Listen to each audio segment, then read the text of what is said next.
Hi there guys, Dan Whittaker here.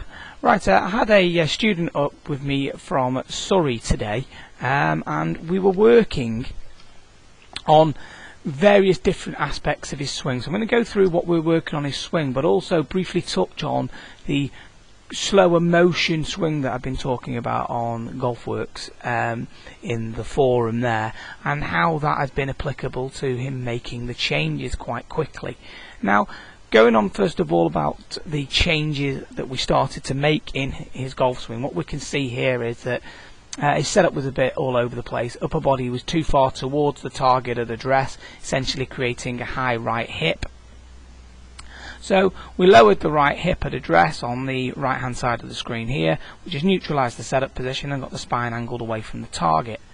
What we then see is that there was a bit of a slight sway load off the golf ball, but what happened was that the right elbow always tended to fold behind him. So it would fold behind him and he'd have to lift the arms up towards the top, and at the top of the backswing there we can see that the right elbow's quite significantly above the left. Now when we bring this one back on the right hand side of the screen, we can see much less movement with the head, but we can see that the movement with the right elbow is very small and short. So we can see that the right elbow is only following a path very similar to the yellow line I've just drawn in there. So it's simply just folding downwards. So it's actually just taking this. It's a very short route that the elbow has taken. Now we have a look at it on the left hand side of the screen on the original. What we'll then see is if we track the movement of the elbow here. So we started there. It's gone here. And we can see that it's been a much greater range of motion with the arc of that the right elbow has followed, but that there is no difference whatsoever in shoulder rotation. In fact, because his hips have turned a little bit more on the right hand side of the screen, he's actually increased his shoulder rotation and stretch, but at the same time got his arm swing shorter. So this is going to make him have a snappier, faster downswing, but with the same tempo, because the arms are going to be more tied into the pivot. So once the pivot starts down and there's a bit of lateral motion in there, which is what we worked out a little bit here, which you'll see in a moment, the arms could work into the body so much quicker, therefore developing more clubhead speed. Now what we will see on the left hand side is head goes forwards a little bit, hips tended to spin a touch, so we can see there's a little bit of a spin back with the hip here. It tended to work back in this direction a touch. We see a bit of a spin, and then we see a very slight bit of a hunching in the left shoulder going upwards in this direction, and a slight shortening in the left arm. Now what we saw in the new swing was we could see that there was a lateral move over the left pivot point, but the key to this is that the right hip started to work down.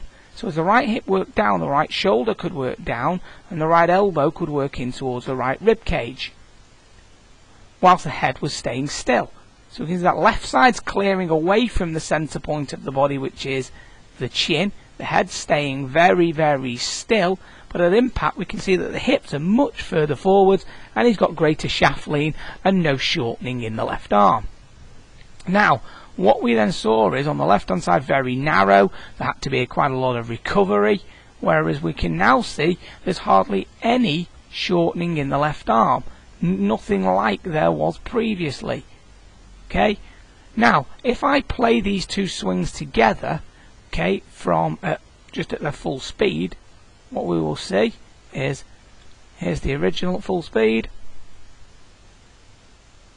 and here is the new one at full speed, or at the speed we were learning it at. Now we went through the various paces. We started off with very short slow motion swings, so these were just little half swings like this, where he's only going a little halfway backs, feeling the elbow position, very, very slow, feeling the lower body, feeling the leverage. Okay, now the pace of this swing, we will see here, very, very slow, so that he could get the feeling of the action. Therefore, the acquisition of skill was greater, so that he was, increasing his sensory feedback to via his nervous system, so therefore he was able to make changes quicker and therefore analyse each shot after he struck it and tell me what had gone on. For an example, that particular shot there, he was able to tell me that he felt the head go forward slightly, and after the head had gone forwards very slightly, that this then kind of contributed to a couple of other aspects.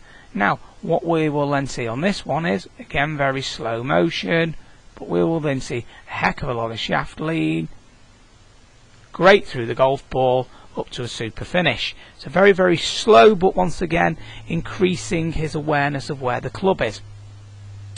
These went through the various different paces of swings in terms of percentages of full speed swings, until we got to this one right here.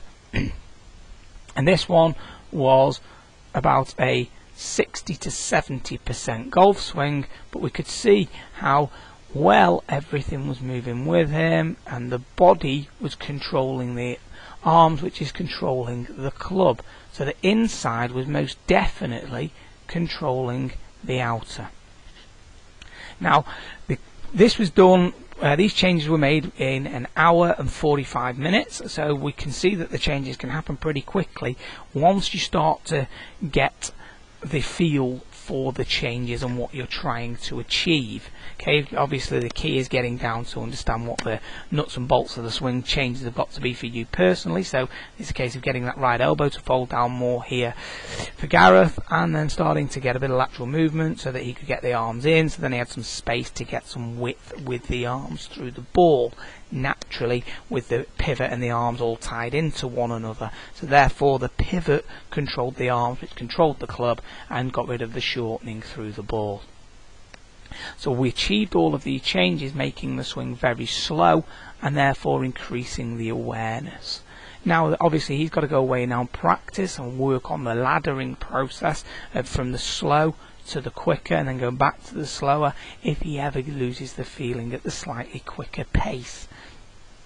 The key to this is then going to mean that he's going to be able to start to take these changes into full speed so much quicker. Now, to give you an idea, here was his very last swing of the day at full speed, and we will notice a lot of the new stuff was starting to come in. The lateral was there, coming in a bit more. He's not got as much shortening in the arm, and also got a much shorter position with the right elbow. Now, what's quite interesting is that that elbow isn't quite as low as on the slower swing, which is coming in on the screen next to him right now.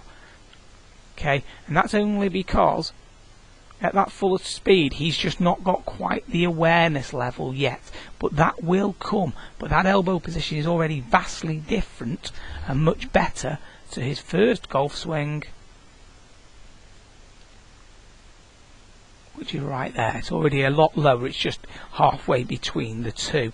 So what he would need to do is just start to build up the pacing of the swing, and eventually this will start to work into the full speed as his awareness of the movement pattern changes.